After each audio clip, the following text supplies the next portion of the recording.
Social emotional learning and procedures that reflect a culturally responsive classroom are incredibly important when building relationship with students and creating a positive and supportive environment. For example, most of my procedures provide opportunities for the students and the teachers to create a relationship.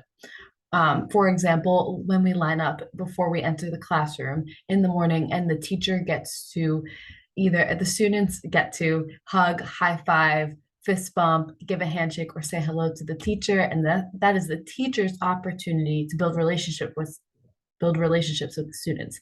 So ask them how they are, how was their weekend, or what they did at night, right? How was maybe an extracurricular sport that you know they do, and how did that go?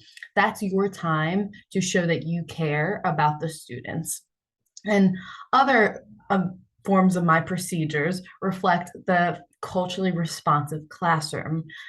When they go to the bathroom, that is the time for any students to go outside. They get to do it without judgment, without asking the teacher, and when they need to. And that is the expectation in the class, is that going to the bathroom is a need, and you only should go when you need to. So if students start to take advantage of that opportunity and of that responsibility, then that is when the teacher will give them maybe a certain amount of tickets that they get to use within a day, right? And that's only if the teacher starts to notice that it becomes more than what is needed throughout the day. And that is when it's time for the teacher, right, to understand why that is happening with the students. Do they feel like they need more breaks?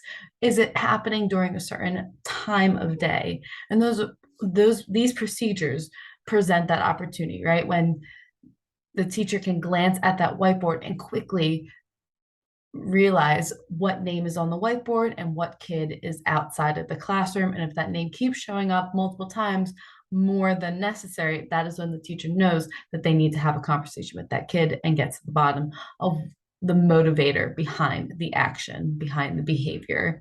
Another aspect of my procedures is the fact that each piece of material that is on the wall, such as the classroom job chart, the hanging on the wall for the bathroom or for the morning greetings and the greetings at the door, will have images to go along with the pictures for any students who might need that extra boost and that extra help, especially at the beginning of the year.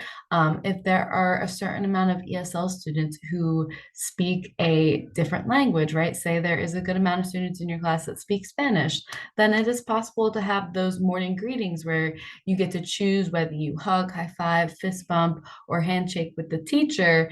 And that is also right next to it in Spanish, so that those relationships are being made even with a little language barrier.